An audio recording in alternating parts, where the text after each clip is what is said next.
Good evening, and thank you for joining us for this live stream event. We're live at the moment on Facebook, LinkedIn and YouTube. My name's Owen Setter. It's the second time I've been here doing one of these events, working for GTH. So I'm a residential manager for Greenslade Taylor Hunt based at Langport. And tonight we are going to be talking about the buy-to-let market. We are going to be talking about why it might be a good idea for you or for certain people to take steps into the buy-to-let market, to buy properties and then rent them out. We want to look at a couple of points because it's not right for everybody for a number of reasons, and not every property is going to be right as a buy-to-let opportunity. So those are sort of things that we're going to look at. And if you've got any questions relating to the buy-to-let market or properties and mortgages and lettings, do fire them away, and we'll do what we can to answer those questions either right now or certainly afterwards, once we've finished this Facebook Live. As I said, my name's Owen Setter, and I'm delighted to be joined by Amy Davidson, who is an associate for GTH. You run the letting side of our Taunton's office. I certainly do, yes. I'm based in the Taunton office, been with GTH for just over 10 years now. And I'm going to be going through basically all the points that you need to be looking at as a buy-to-let landlord. Brilliant. Thank you, Amy. And also with us, joining us via a link over there, we've got Nick. Nick, introduce yourself. Good evening, Owen. Evening, Amy. So I'm Nick Feetenby. I'm a mortgage and protection advisor at Cooper Associates. So Cooper Associates and Greenslade Taylor Hunt have a working relationship whereby we support any clients or persons who are looking to finance properties, be it a residential purchase or perhaps even a buy-to-let purchase like today we're talking about. So I'm here to hopefully provide a few sort of golden nuggets of information that will help support anyone looking at their options with regards to buying an investment property. So hopefully I can answer some questions, and all being well, we manage to support anyone that needs it. Brilliant. Thank you, Nick. It's really good to have you here.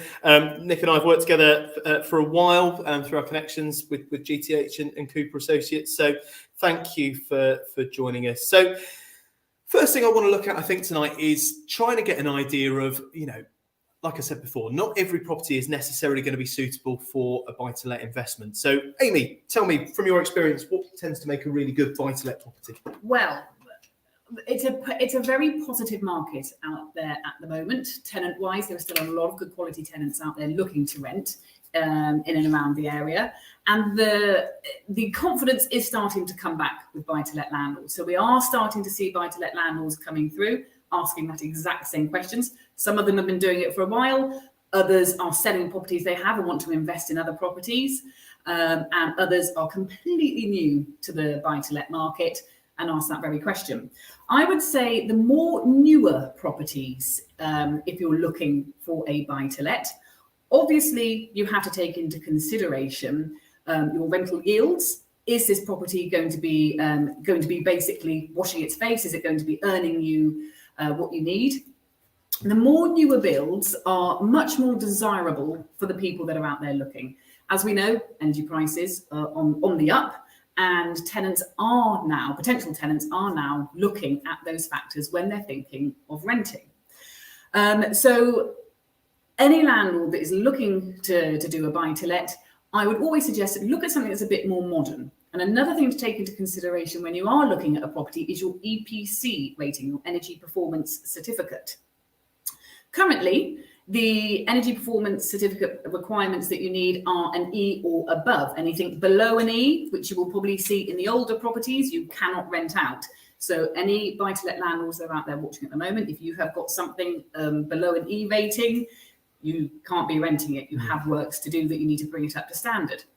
In 2025, we are hearing at the moment that all new tenancies will have to be a C rating. And by 2028, the government have said that they would want all existing tenancies to be up to the required C rating. So if you're looking at a buy-to-let, do it now. Look at your EPC rating. If you've already got a C band, fantastic. You don't have to worry about it years down the line. You also need to be considering how much maintenance is this going to be costing. So as a landlord, there are going to be times that a boiler's going to go down, all the electrics are going to pop. So you've got to have that as as a consideration when you're looking at something. The more newer build properties tend to be, touch wood, relatively maintenance free. You'll have to have your annual gas safety certificate done, your electrical installation condition report and so on, but you would need that with any property. But general maintenance wise, you need to be looking at that also. Is this going to be an easy property to maintain and to run? Thanks, Amy. And we've just had a question come over from Catherine that really ties in with that, actually. Catherine says, does it make more sense for a landlord to live close by to their buy-to-let property? And I suppose when it comes to maintenance issues, it can be logical. Equally, I suppose you could be too close to comfort. It depends. It depends if you're wanting to manage the property yourself. So if you're not using an ALA qualified agent and you're managing the property yourself, I would say, yes, it is better to be close by. Or if you are managing it yourself and you've got local contractors that you know and that you trust and you have a good relationship with and you can call on in an emergency, fantastic. The majority of our landlords don't live close by. They are away from the area. So it all depends on what service that you're actually looking for. If you want an agent to manage it, you step out of it. Let your agent deal with all the hassles that may arise. Yeah. You can just let the money roll in while we do the work for you. I think from my perspective on that, Catherine, so my role here is in residential sales. So, I'll be dealing with the front end of selling somebody a property that they might want to look at buy to let with. And for me, I think if it's your first steps into that world, then it probably does make sense for it to be relatively nearby to you, just in terms of you having an understanding of what that property is, where that property is, and knowing that it's the right investment for you. And I think that's the key point when it comes to buy to let. And I know Nick will touch on points relevant to this in a minute, which is that, this is a business decision. It's not a heart-led decision. We spend all day, every day selling houses to people for whom it's their dream to live in that house. And when we're looking at buy-to-let, that's not the way to be looking at it, is it? You really need to be thinking about, like you said, your rental yields, all these slightly more, difficult points to consider than simply, do you love the property? And critically on that, when it comes to financing, we've got to look at lenders, we've got to look at mortgages, we've got to look at the real nitty gritty of how we actually make that happen. And now I'm a landlord, I've been a landlord for about 5 years now. And for me, it's not a perfect rental investment. It's a property that I used to live in. And at that time, it was relatively straightforward for me to, turn that property into a buy-to-let. But things might have changed a little bit, Nick. Is that fair to say in the mortgage market over the last few years? Yeah, absolutely. I mean, I think the whole world has changed in the last 2 years. So adding in, investment properties whereby lenders have slowly started to get back to where they were before COVID. Obviously, they took a little bit of a step back because a lot of people during that time were mainly concerned about their own home and how they can, look after that. But yeah, in regards to obviously mortgage lending now, absolutely, there are plenty of options for people to be using a mortgage to finance most of the value of the property that they're purchasing. So what I've sort of prepared for this evening is just a couple of sort of slides, really, just to give everyone a little bit of a flavour about what to expect. I will sort of say, this is a very brief overview with regards to everything. There's obviously a lot that goes into it, but generally you're going to need a 25% deposit at the purchase price. That was the case pre-COVID. It's returned back now. There are some lenders that are still accepting a 20% deposit. However, the rates are much higher. It's a limited market with regards to it. There's not every single lender is doing that. So really your objective needs to be 25% of any purchase price. The remaining 75% of the property price could be financed by what's deemed a self-financing buy-to-let mortgage. Now, buy-to-let mortgages are completely different to the way they're calculated as to what a residential mortgage is. So your residential mortgage of where you live, that's your income, your outgoings, your credit score, etc., and that brings together a package as to how much you can borrow depending on that. with regards to a buy-to-let mortgage, lenders are primarily focused on the rental income that property will generate as a self-financing business for you. And they will, in theory, disregard your existing outgoings, etc., for your home, because that's your home and this is an investment. There is an element of them wanting to have a minimum income, a maximum amount of outgoings, just to make sure that obviously you're not overstretching yourself, because of course there could well be times whereby you don't have a tenant living there and you need to be factoring in the outgoings and costs that will be for you. Now, obviously, these stress tests, in what I sort of suggested around buy-to-let mortgages, they vary lender to lender. But ultimately, they all follow a very similar way in which they calculate them, but their percentage levels will be up, down, depending on which lender you choose. Now, of that sort of stress testing, initially, the rent needs to be around about 145% of the mortgage payment on an interest-only basis. Okay, so your mortgage payment, whatever that is, the rent coming in needs to be 145% above that for it to be deemed as though, well, actually, do you know what? The rent coming in covers the mortgage, even in the event of obviously any rental voids, any sort of period whereby it's going to be empty, any times you're going to have to do some work on it. For example, you need to put new windows in, you need to comply with EPC legislation, etc. And also your tax bracket. If you're a 40% taxpayer, you're potentially not going to be getting as much income from that property as you would be on as a 20% taxpayer. And we'll go on to talk about taxation in a short while. So the rent needs to be at 145%, or might be a little bit less, might be a little bit high, depending on the lender. And it's stressed at an interest rate of currently around about the 5.5%. Okay, so although the Bank of England base rate is at the current level of 0.75%, we've obviously seen some volatility in the last few months with regards to that rise going up. Lenders have to factor in at some point in the next 20 years, the current rates of 2.5% may be at 5.5%. So from that sort of point of view, they have to factor in that at some point, your mortgage interest rate could be at 5.5%. So is the mortgage that you're going to be given self-financing on the rent that you're getting based on an interest rate of 5.5% and it being 145% above the amount of the actual mortgage payment? And that's where obviously people can get caught in it a little bit. They sort of think, well, hang on a minute, I'm getting £450 as an outgoing for my mortgage, yet my rent's £1,000 a month. What's the problem? Well, it's because we're never going to be probably in the situation we are in right now for the next 20 years. It's only probably going to increase over that time. And I've given a few sort of examples with regards to potential costs.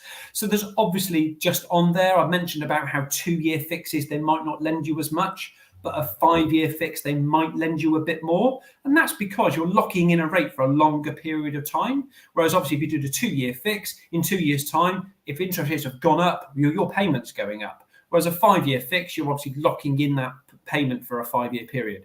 So a £750 a month rent could get you around about 112,500 as a mortgage on a 2-year fix, and maybe 137,800 on a 5-year fix. A £900 a month could get you maybe 135 or up to 165 on a 5-year fix. And a £1,200 a month could get you maybe 180,000 or up to 220,000 on a 5-year fix. Now, these are very, very rough figures. Some lenders will lend you more than this. Some lenders will lend you less than this. And that's where it's obviously important to be knowing what your parameters are. So then when you go out and you know what you're looking for with regards to your property, you know the questions that you need to ask before you start looking. So in regards to sort of that, we obviously have other considerations that we need to think about. EPC ratings on the properties. Amy's obviously alluded to the fact whereby new legislation is going to be likely to be enforceable in the few years. Lenders right now will require you to have an E or above on your existing property that you're going to buy. So if it's currently an F, for example, you need to make it an E before the mortgage lender will even lend on it. So you can't buy it, change it to an E, and then obviously rent it out. It would need to be done before you actually purchase the property. So of course, that's something you need to consider. And there are some lenders that will require it to have an ability to get to C within the coming years, because of course, that legislation, if that comes in and it becomes enforceable, they don't want to be having a property on their books that will never be achievable as a rental property. So that's obviously something that people obviously need to consider, and it's something early days that they obviously need to obviously factor into their purchase. Just on that point, Nick, we had a question flash up a little minute ago, and I didn't ask it at the time because it wasn't relevant to what we've been talking about then. But Jonathan's asked a question about EPCs, and it's one that comes up quite often, actually. So Jonathan said he's interested in a Grade 2 listed property, but it doesn't have an EPC. Now, for us to sell a Grade 2 listed property, just for those of you out there that don't know, we don't need an EPC to sell a Grade 2 listed property. It's not a requirement. But he's asked the question, do I need to get one before I let it out through GTH? Amy. Good evening, Mr. Grunt. Right. It's a very, very good question. In order to be able to serve your tenant a Section 21, an EPC has to be in place. So the answer is yes, before you let it, you would need to have an EPC carried out in order to be able to serve your tenant notice. But this is where it gets a little bit tricky, because Grade 2 listed buildings, if that came in at an F, which it quite possibly could, you have the opportunity to apply for an exemption certificate. And the only person that will be able to determine whether or not an exemption can be applied would be through a conservation officer. So if they came out and said, right, these points on the EPC will unreasonably alter the characterization of that property, you can then apply for an exemption certificate. You can also get a high cost exemption certificate. So if the works that were due to take place were over a certain amount, and I think the cap at the moment is 3,500. So if you go over that amount, if the works that were due to take place came to more than that, you can also apply for a high cost exemption. But conservation officer could easily say, well, you've just got to put a bit of insulation in, or you've just got to change a few light bulbs, or do X, Y, and Z in order to bring it up to the required rating. You would have to do it. So it's not a straightforward get your EPC done and then off you pop. With listed buildings, it does get a little bit more complex, because then you are looking at exemptions. That is something that GTH would be able to guide you in the right direction with. But it would be a conservation officer that would be able to give you more details, as well as the EPC assessor. And as we alluded to earlier, a Grade 2 listed historic property may not be the best financial choice to rent out. But no. There we go. Sorry to interrupt you, Nick. So no, it's fine. No, I did see the question popping up earlier, and I'm glad that you covered the exemption aspect, Amy, because I was racking my brains trying to remember the threshold around it, and I was like, I know there's an exemption, but I don't know who you've got to apply to. I'm pleased. I had that horrible moment, Owen. I thought you were going to throw the floor to me, and I was going to have Don't worry, I knew what to do there, Nick. Don't worry. Well, yeah, obviously, I mean, EPCs, this is something which it comes back to bite you sometimes if you haven't done your due diligence at the point of the purchase. And as much as obviously, as Green Taylor Hunt as agents would be selling the property to you, if you haven't declared to them that, look, I'm going to be buying this property as a potential investment, they're unable to perhaps identify that this could be an issue for you. So absolutely, any investors that are looking for a property purchase, not just telling Green Taylor Hunt, but of course anyone during that journey, because there's so many different levels of regulation that need to be satisfied for a rental property, because it's not your home, it's someone else's home, and you are responsible for that particular property that they are going to live in. And as a result, you have to fall into obviously the requirements of the law. So yeah, absolutely, that it's a good question to throw up, because it happens quite regularly, people obviously looking at properties. Now, I've sort of alluded to obviously the fact of 2-year fixes. You can maybe borrow a certain amount, but lenders might be more generous by doing a 5-year fix. And I sort of mentioned about how that is the main reason is because you're locking in a deal over a longer period of time. You've got a bit more security about your monthly payment for 5 years rather than the variable that might be in 2 years' time. And some indicative sort of rates as of today, you are looking at a 2-year fix for a purchase around about 2.5% with no product fees. So that's likely to come with a free standard valuation as well. That would cost you £324 a month if it was a £150,000 mortgage. So that's say a £200,000 purchase. So, you can see if you're renting out that £200,000 a month property for £900 a month, let's just say, that's a big yield that you're getting before you obviously factor in other costs, taxation, etc. But certainly, you can see that interest rates are still really low in comparison to, say, where they were before. That still makes buying a buy-to-let a really attractive proposition because of that yield that you can get from it. And you can see doing a 5-year fix actually is cheaper. However, there is a 999 fee with that particular product. Yes, it's £25 a month cheaper. And that 999 fee really is justified by the fact of you're having it over 5 years. So you're stretching out that fee over that period of time to make it a more sensible decision to pay a fee to get a lower rate. So from that sort of point of view, it sort of gives everyone an idea around how actually profitable they can be if you select the right property that's getting you the right rental income, and you've obviously got your mortgage, which is at a low rate. There are other things that obviously you need to factor in, and this is where getting some holistic advice right at the beginning gives you the full picture of it. Number one, and that's the first thing that people don't necessarily understand, is stamp duty. Now, stamp duty land tax is, of course, payable on any property purchase you make. However, if you are buying a buy-to-let, which is an additional property, i.e., you're going to keep your home and buy another property, you pay the normal stamp duty plus 3% of the purchase price. So, of course, you're buying a £200,000 investment property. You need to factor in that's an additional £6,000 worth of stamp duty you're going to pay on top of the normal stamp duty, which would be £1,500. So it is something that you obviously have to bear in mind. This isn't a short-term investment.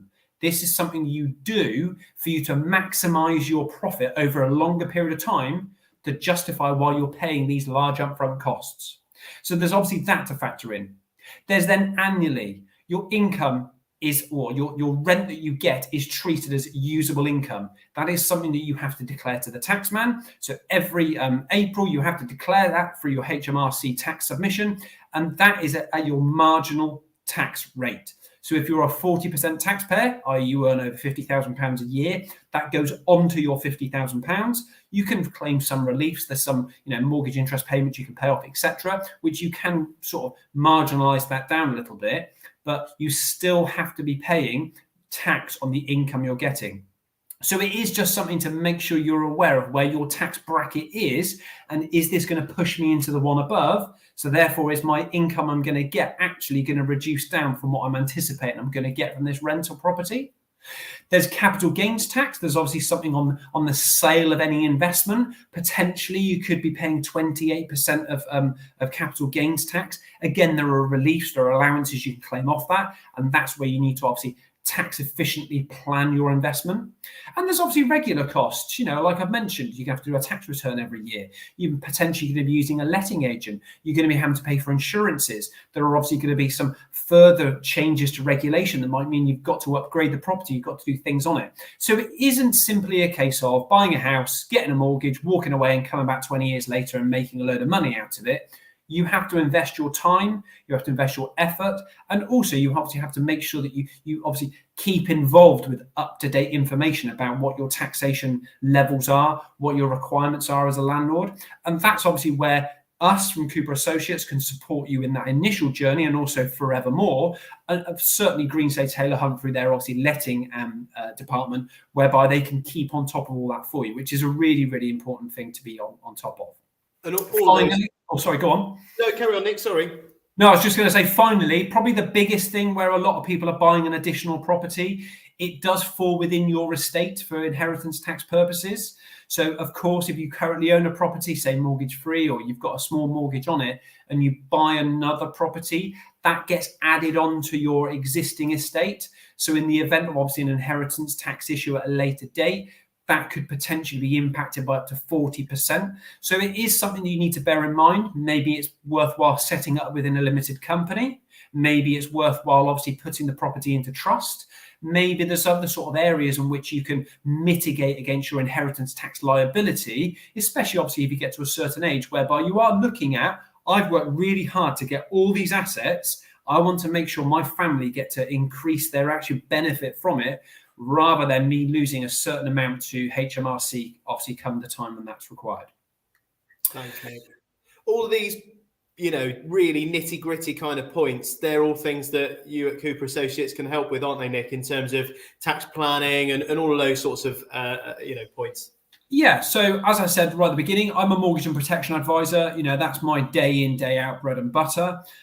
We have sort of three arms to our company. So there's a mortgage and protection team, what I work on. We have an accountancy team who, of course, deal with self-employed, limited companies, buy-to-let owners, small portfolio landlords or large portfolio landlords. So that's obviously a department that can support and assist.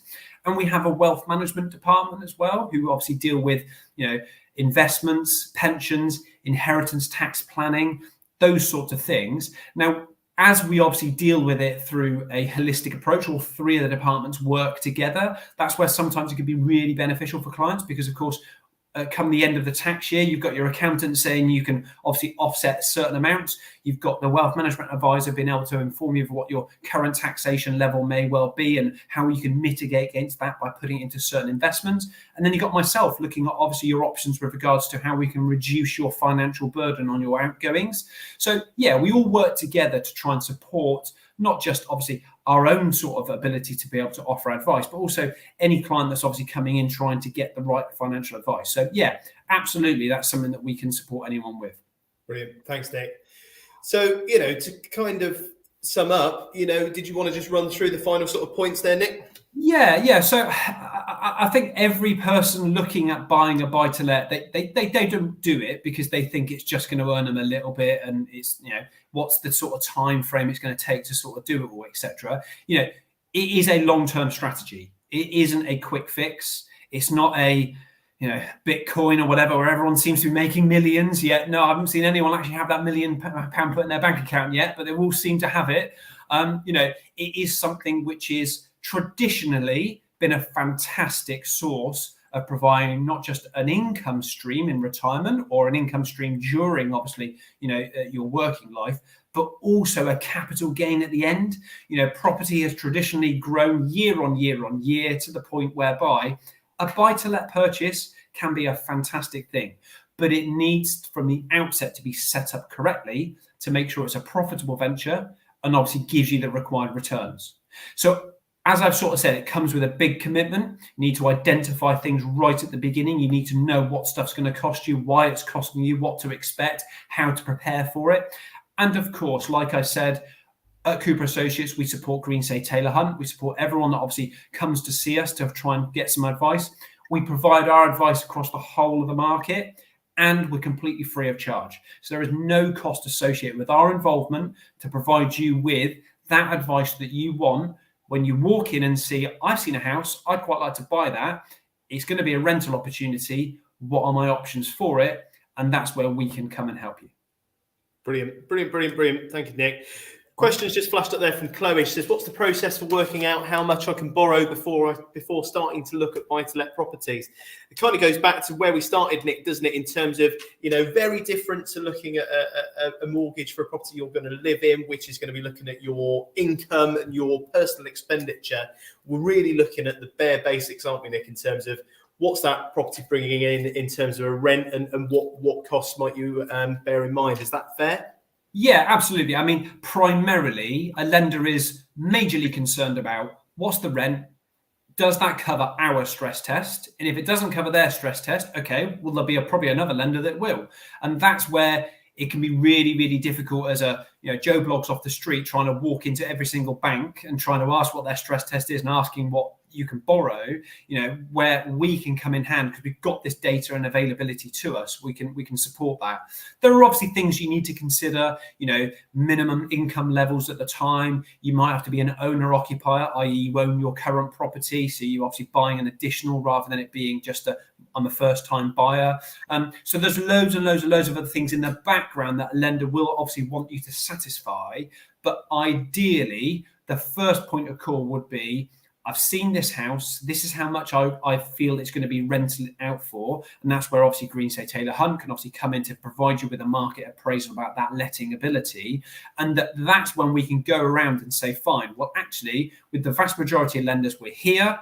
There are a couple of lenders here, and there may well be one lender up here. And that's afterwards, you know that you can go out and look into the market, knowing if I can get X amount as a per calendar month rental income, that I'm going to be okay if I see this particular property, and we can support you during that journey. I think the other point that is important, Nick, on that is going back to what you were saying about loan to value levels on buy to let. You know, people are quite used to, or have been, you know, in the past, I know, have experienced really large loan to value opportunities on a residential mortgage, but it is far stricter, isn't it, when it comes to buy to let? Yeah. So your residential mortgage, you know, you can have that available with a 5% deposit. You know, if you can afford the remaining 95% on a mortgage, absolutely all day long. Lender will require you to have a minimum of 20% with a few lenders. The vast majority, if not all, really, you're looking at a 25% deposit. And that's to allow them that ability to lend you 75% based on the rent, not factoring in your income outgoings. They've got a 25% sort of play around there, that if there is issues, problems, dramas over the 20 years, they're not going to be finding them when we've got a small 5%, because it's an interest only mortgage. You're not chipping away at the capital. You can choose to overpay, of course, but from that sort of point of view, yes, absolutely, it's something that you need to be you know, getting early doors, knowing how much I can borrow on the basis that I've got 25% deposit.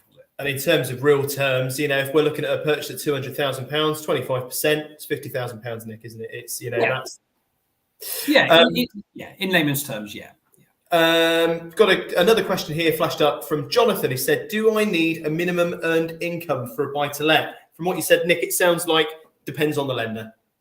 Absolutely. I know of lenders that don't have a minimum income at all. You know, you just need to be able to show that you have some form of way of supporting your own lifestyle. So, of course, if you earn nothing and you have a £500 a month car on finance, they might be asking questions, well, how are you paying for that? But absolutely, you don't have to have a minimum income at all. There are a few lenders that will require maybe a £20,000 or £25,000 worth of employed or self-employed income to run alongside, and they might be the ones that have the most attractive rates. Now, of course, that's where you can have those problems whereby people end up sort of turning around and saying, well, I want that rate. I know, but you don't earn that money, so you can't have that rate. And that's where it you know, getting financial advice prior to obviously going into that journey can help you avoid those pitfalls, really. And on a similar thing, we just had another question flash up, Nick. You're getting peppered now. Jonathan asked, can you buy a buy-to-let property as a first-time buyer with a mortgage? And again, I'm guessing, based on what you've said, depends on the minimum requirements of the lender. Absolutely. There are lenders that will lend as a first-time buyer.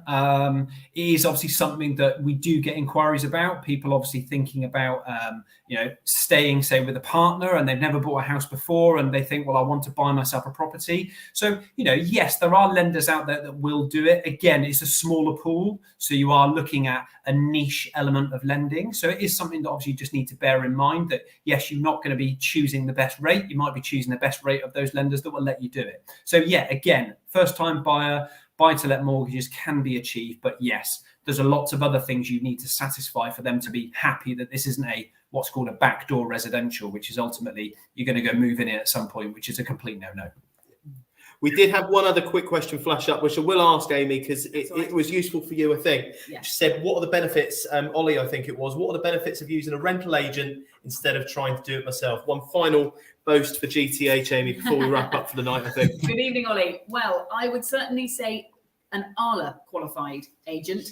The benefits are ALA qualified agents are kept up to date with with all the legislation that is coming into force. We hear about it even before it gets to the public domain. So if anything is coming in, we can notify you straight away. I have so many landlords that have come through to me that have simply said, I've not had time to keep up with the government website with all the changes that are coming in, and they haven't got their properties to the standard that the government is expecting. So EPCs, electrical installation condition reports, we know about this even before landlords do. So we can it's basically protecting you as the landlord. So we can say, this is what's happening. You need to get this done by July. The amount of landlords that came through saying, I've just heard about this and I haven't done it. Am I breaking the law? Yes, you are. You are breaking the law. Stop it.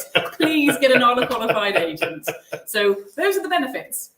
Yeah. And on touching on that, Owen, you know, if you have a mortgage on that property and you then go to remortgage, you know, your deals come to an end, you go to whatever, you won't be able to get another mortgage if you haven't adhered to the legislative conditions. Yeah. And that is becoming a very frequent issue that we have, whereby someone's on a 5-year fix, they manage the property themselves, they come to us, we'd like to remortgage, no problem at all. It all goes swimmingly. And then all of a sudden, solicitor starts doing their due diligence during the conveyancing process, and it all comes tumbling down.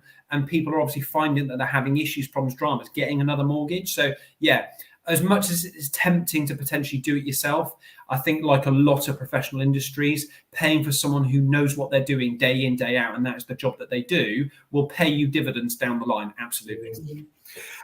We've got another question flash up here. Maria says, do tenants have a certain amount of rights? If you're having problems with your tenants, is it easy to get them out of your property? How much time we got, Amy? That's okay. We could be here a while, Maria. We will be here a long time. It all depends on what those issues are. The tenants, yes, they do have a lot of issues. The main one we come up against is the tenant's right to quiet enjoyment. It's an automatic right as soon as they sign a tenancy agreement. So if you wanted to go in to do an inspection or to do something and your tenant says, nope, don't want you coming in, yes, they are within their rights to do so. So it all depends on what the issues are, what you have done as a landlord to try and rectify those issues. Is it easy to get tenants out of a property? At the moment, serving the Section 21, because of the lack of properties out there, can be a bit tricky depending on what the problems are. Can go to court in order to evict them, but the court processes are moving quite quickly at the moment. So it's a really difficult question to answer because I don't know what the issues are. But yes, they do have a lot of tenant rights. Great. Thank you, Amy. And I think this is the final question for tonight. We've got Jonathan. He says, where are the property hotspots in the southwest for buy-to-let? Great question, Jonathan. I mean, from my experience, having dealt with, I used to work at the Oval office for GTH, now over in Langport. I think what Amy said earlier about new homes is actually really, really key, or modern homes. And so you tend to find that, those areas that have got good quality, modern developments tend to be really good, places for it. Around Langport here, we've got a load of really great developments that have proved to be really good buy-to-let opportunities. Similarly, when I was working in Yeovil, loads of really good opportunities there. And I guess similar for you in Taunton, Amy, sort of absolutely accessible properties in town, that sort of thing. Yep, absolutely. Good evening, Jonathan. Yes, it's the newer builds at the moment. The buy-to-let landlords that I am currently dealing with at the moment, I think we've got about 4 or 5 purchases going through, all on new build sites. So absolutely echoing what Owen has said. Quite right. There you go. It's the benefits of having your 10-year guarantees on things and that little bit more peace of mind. Thank you, guys. That's been really, really useful tonight. We've answered lots of questions, which is fab, actually. Hopefully we've helped some people tonight. If you do have more questions, keep firing them away. Put them in the comments wherever you're seeing this, LinkedIn, Facebook, YouTube, whatever. If you're watching this later, fire some questions over. We will do our utmost to get back to you with a sensible answer of some sort. Hopefully it's been useful for you and not too doom and gloom, with Nick talking about inheritance. No, that's my job, Owen, to put people back to where. Yeah, if you want to talk about that, get in touch with Nick. But no, in all seriousness, please do, contact us here at GTH or anybody at Cooper Associates if you are looking for assistance in buy-to-let. But equally, if you are financially planning matters and if you're thinking of moving, do get in touch with us here. We're delighted to help. We're both thoroughly experienced throughout the Southwest. So just comment and get in touch with us via, wherever you're watching this, and your inquiry will get forwarded on to the right person. So one final time, Nick, thank you very much for tonight. No problem at all. Thank you very much. And Amy, thank you for joining us. Thank you.